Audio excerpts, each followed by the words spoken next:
देखिए कल विधान भवन में कुछ हमारे विधायक ने लक्ष्य वेधी के माध्यम से मुझे एक निवेदन प्राप्त हुआ, तो उसमें मैंने परिवहन के अधिकारियों को बोला कि रैपिडो, ओला और उबेर जैसे ये जो संस्थाएं हैं वो महाराष्ट्र में बाइक टैक्सी का अवलंब कर रहे हैं और बहुत दिनों से वो बाइक टैक्सी चला रही है, अवैध तरीके से ट्रांसपोर्ट कर रहे हैं।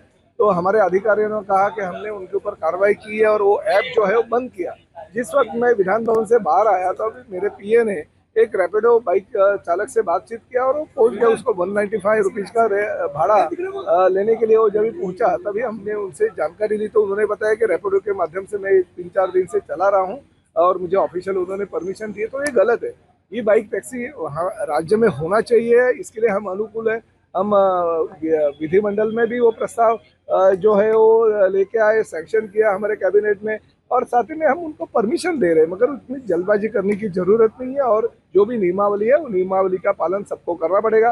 मैंने तुरंत हमारे जो अधिकारी है अधिकारियों से कहा कि किसी भी हालत में इनके ऊपर गुना दाखिल करके कार्रवाई की जाए। देखिए, हम तो ये चाहते हैं कि आगे के 10 सालों में करीबन 20 से 30% जो व्हीकल है हमारे राज्य के वो इलेक्ट्रिक होनी चाहिए, और उस माध्यम से हम कोशिश कर रहे हैं। बहुत सारी जो व्हीकल है उनको अनुदान दे रहे हैं।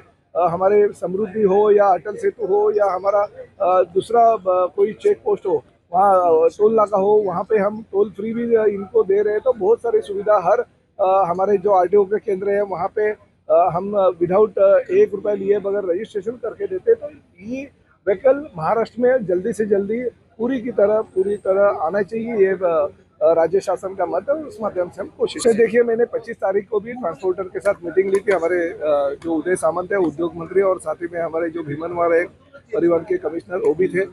तो भी उन्होंने 1 महीने की हमने उनको जानकारी दी थी कि एक कमेटी बना के हम उसके ऊपर निर्णय लेंगे। शासन सकारात्मक है। और उसी तरह से कल आदरणीय मुख्यमंत्री जी के कहने के ऊपर हमारे जो चहल जी है, साथ में हमारे योगेश कदम जो राज्य मंत्री है, और मैंने खुद मीटिंग ली और उनको 1 महीने के मोहलत देने की हमने मांग की है। और साथ ही में हम सकारात्मक है। अगर हमारे ट्रांसपोर्टर के ऊपर अन्याय होता है तो निश्चित रूप से शासन उनके साथ में रहेगा, उनका अन्याय दूर करेंगे।